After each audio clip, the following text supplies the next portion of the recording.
So in today's video, I thought I would do actually an investor profile. And really where this comes from is just got back from a lovely trip out to Yellowstone with some family friends. And during that, I got to talking with one of their kids, who's actually it's an adult. He's 28. And they had a lot of investing questions and things of this nature. So I thought I would take that experience, some of his goals, try to sort of standardize it for others. And I thought I would run through it and sort of just give my thoughts and expectations and things that are possible for this young man and others like him. So as always, we're going to go through the goals. So I thought I would sort of baseline the investor facts. Also talk about a wonderful goal that this individual has that's really driving the creation of this video, because I'd like to see him achieve it and go on and do some great things for the next several decades. I guess sort of share the questions. Some of these I asked him, and just want to sort of document and sort of share these out there. This is how I would break down the goal and to see if it's possible. Talk about some options, because we all know there's lots of options out there to go after goals. And then just sort of step back and highlight what I would do. All right, so the facts. Let's just say this individual is less than 30. Let's say that this individual has 7 figures tucked away somewhere. Could be stocks, could be cash, could be crypto, could be inheritance, could be whatever it is. So you're under 30, and luck, skill, whatever you want to call it, you're sitting on a pretty nice nest egg. And maybe this nest egg's not in cash. Maybe it is in some kind of semi-liquid or thing. But let's just sort of share that. Now this is the goal. All right, this is what I call the big goal, or the dream, or whatever you want. This individual never wants to work a job again. Think about that. Under 30, doesn't want to work for the man again. Doesn't want to have a W-2 job again. I think that's great. I think that's frankly what all of us are working for, at least many of us, right? That some number, right? For most of us it's 65 or 68 or whatever it is. That's what we're working for. So if that's the goal of this individual, we should at least see if it's possible. So that's what I'm doing. The key here is this individual wants to travel the world, wants to generate experiences, and it's again a great goal. Wish them the best of luck, but we need to see how possible this is.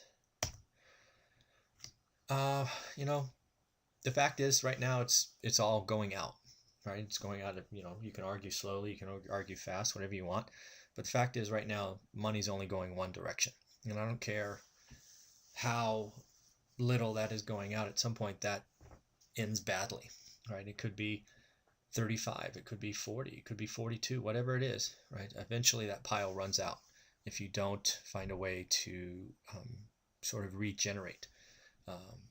That's the key, and I think that's the struggle, right? Because you're sub 30, right? You don't have tons of experiences. You haven't seen the ups and downs. You haven't seen all of that. Sure, you hear the older folks talk about the .com crash or the real estate crash or whatever, but you haven't really experienced it, so you just don't know. You don't know the stove's hot. But I can tell you this: if you don't have any cash coming in and it's only going out, logic says that ends at some point. Probably years down the line, maybe a decade down the line, but it will end. All right, so this is what I would ask. First and foremost, I've said it before. I've told him personally that I think it's a tremendous thing that he's accomplished. He should be very proud. I'm excited for his goal. I'd love to see him achieve it, and I'd love to see others achieve it, frankly. Right? If that's what's driving you, just hold on tight. So let's get into the questions. So first and foremost, we need to get tight on the outgo. All right, what is that monthly spend? Also, let's be clear: the lower is the better. Right? We need to figure out ways to reduce expenses and one-off expenses. So in this example, we're going to say it's 5,000 a month, whatever it is, right?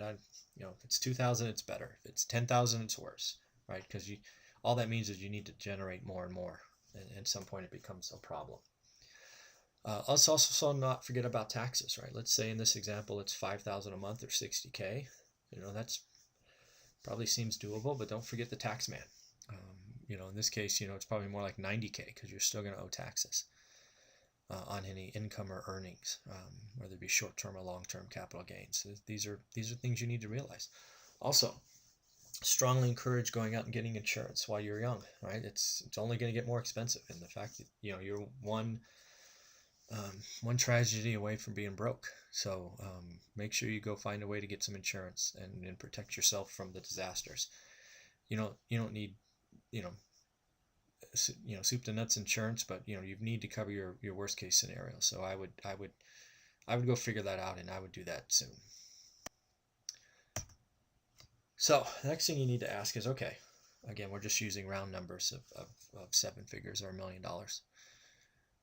What piece of that are you comfortable putting to work? And I say it that way because, maybe all of us sort of would just snicker and go, oh, I'd put all of it to work. No, you wouldn't. No, you wouldn't. Stop lying. Right? You're going to keep some of that tucked away, rainy day fund, emergencies, whatever you want to call it.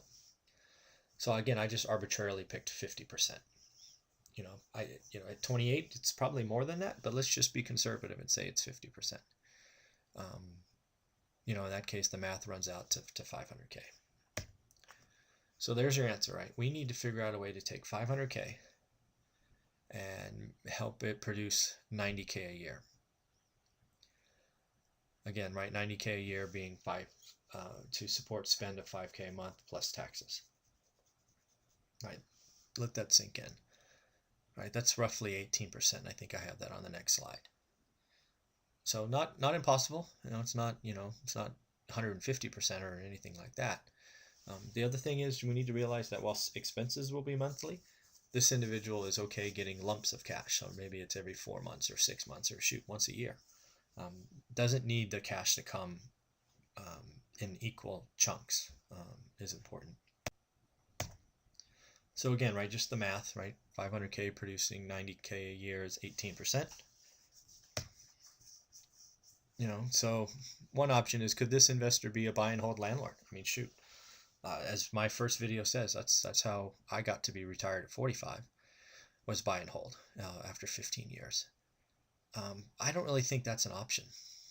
I think it was an option for me or for us because we had 15 years and we had the income to support the ups and downs and the repairs and all of that. Typically being a landlord, at least in the beginning, doesn't produce 18% returns. It just doesn't happen. If it did, there'd be a lot more landlords out there. Given all the other benefits of being a landlord, depreciation expense and fixed rate and debt and all that stuff. I'd love to sit here and say that you could take your 500K and invest it in a few buy and hold houses and get your return. It's not going to produce 90K. It might produce 9K, maybe 20K, but it's not going to produce what we've already stated as the goal, at least in this example. Let's just put it out there because, again, this individual hasn't seen the ups and downs and, all of that, and doesn't have the scars in memory of crashes. So let's just logically talk. Could you expect the stock market, cryptocurrencies, to go up 18% a year for the next 40 years? Hopefully that answers itself, right? It's not going to happen. Things don't grow to the moon or whatever they say. Eventually they have their day. And again, it only takes one bad month. Shoot, it only takes one bad week or one bad day. And that 500K could be gone or cut in half or cut in a third or just something gnarly. And then you go from needing 18% a year to needing 50% a year. And, pretty soon you're out looking for a job. So that's probably not one that you can count on. So I think there's two options, and admittedly, I'm biased, right? If you've seen the other 75 videos, obviously I'm very real estate focused and more specifically now focused on flipping to produce chunks of cash, but I think there's two options. First option is this individual could focus on investing or researching a market. Maybe they have a market near them. Maybe they during their travels they find a market that works. Whatever. I think that's certainly a way that they can do that. You gotta focus on making sure that first flip works, because what I've seen in others that I've talked to, if the first one works, even if it doesn't work to the level you expect it to, as long as you make some money, you learn and you keep the momentum going. So the first one works. Um, I think flipping is a job, right? So it's unclear to me at this point if it's this individual just doesn't want to have a job again, right, working for the man, or if they're okay, having a job. I think flipping houses will reduce the frequency that they can do travel, and certainly one-off travel and here and there and all of that. Because again, it's certainly in the beginning it's tough to just go to a different country for a couple of weeks and just hope your flips are going right. You'd be ripped off. You'd be stolen blind probably. So it's just something to watch. But again, it's certainly possible. But I do want to know that flipping properties is a job.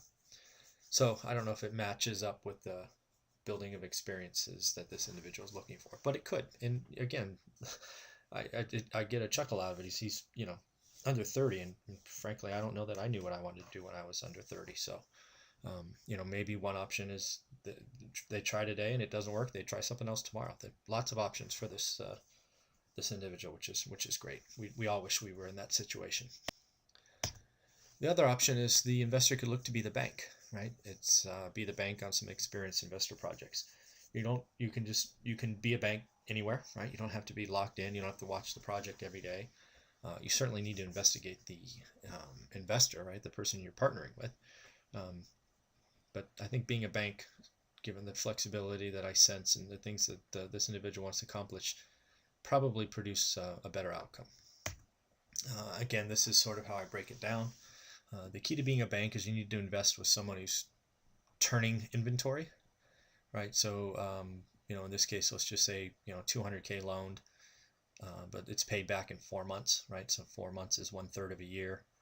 Let's just say for rough math, just for easy math, it produced 20K, after 4 months. That may first feel like 10%, right? 20K divided by 200K equals 10%. But you got to remember, that's not annualized. So if you take 4 months divided by 12, that's 1/3 of a year, or 33% of the year. Do the math one more time. At 10% divided by 33%, you get a 30% annual return. Right? Again, it's just pure examples, just to show how what may seem like a short-term 10% payback could actually help this individual get their goal of 18% or more a year. So what would I do? First and foremost, I would focus everything I could on lowering my monthly spend. Right? If I thought it was $5,000, I'd try to get it to $3,500. Right? I would cut out things that don't, sort of go towards what I'm trying to do, building experience for the rest of my life. And some of those will be hard decisions, right? You can add them back later, but in the first couple of years are going to be important. So I'd figure that out. I'd also have some fun with this. I'd figure out a list of travel spots, top 10, top 50, I don't know. But I would start to see what that looks like, feels like, costs, all of that, and start enjoying. The other thing I would do is I would take that pile, that 500K we talked about, the investable pile, and I would get that to cash ASAP. If it's in crypto, I'd sell. If it's in a stock, I'd sell. If it's in, I don't know what else would be in, I don't know, stamps or baseball cards or whatever. I would get that to cash as soon as possible. You just never know. Yes, I know stocks are going up, and I know it could do this and it could do that. You got to take the part that you're looking to invest and get that in cash. Let the other half in this example do whatever, keep it in stocks, keep it in crypto, keep it in banks or baseball cards or whatever it is. I don't care. But the part that you're looking to invest needs to be in cash, and it needs to get there soon. And don't forget about taxes, because if you're converting out of something and it goes to cash, you're going to pay taxes. Then I'd start investing or researching investment partners and programs and visiting job sites and all of that, trying to figure out who might return and what are the options and how dependable are the returns. And, are we really talking 4 months? Is it 6? Is it a year? all of that, right? If you're going to be the bank and the partner, the money side, if you will, do your due diligence, because that's really all you have to do is figure out who you're investing with, and then you're the bank, and get monthly updates or whatever you like, and then let the money run. I'd also start researching markets, right? Because I think it's very likely. Again, I chuckle when I think about being under 30. Maybe over the next decade, you find ways to add, 1, 2, 5, or 10 rental units. I think the key is going to be to try to figure out owner financing and things of that nature. Because if you can, buy into a house or a property with owner financing, you don't need a bank. Probably control the down payment. There's just ways that you can get into landlording that doesn't absorb 20% down payments and bank financing and things like that. So they're not they're not out there all the time, but you'll certainly find them if you pay attention and research. I'd also talk to an accountant, right? Because if you're talking about traveling for the next 50 years, I would try to figure out a way to create a company so that some of my travel costs, if not all of my travel costs, are an expense. Maybe you write or create travel blogs. Maybe you create videos. Maybe you create review hotels. Maybe you review Airbnbs. I don't know. But I would try to figure out a company, and I would create a company, and I would make sure that a portion of all my trips, if not the entire trip, is tax deductible. I think that's a key, and I think that's something that would be missed. But that would help you potentially reduce the income side, right? If you made 90K, but 45K went to expenses, but you got to travel all of that, then your income looks lower. So I would talk to an accountant and figure that out ASAP. So that's what I would do. Hopefully I've genericized this enough. Hopefully it seems of interest. If you'd like to talk about your situation, and I'd love to understand your profile, we can create a genericized video for you as well. Do me a favor, share this link if you like it, leave a comment. We're up to 101 subscribers last time I checked, so we have 899 to go for my goal. And lastly, if you like to reach out, it's just mzuber@onerental@a-time. Have a great day.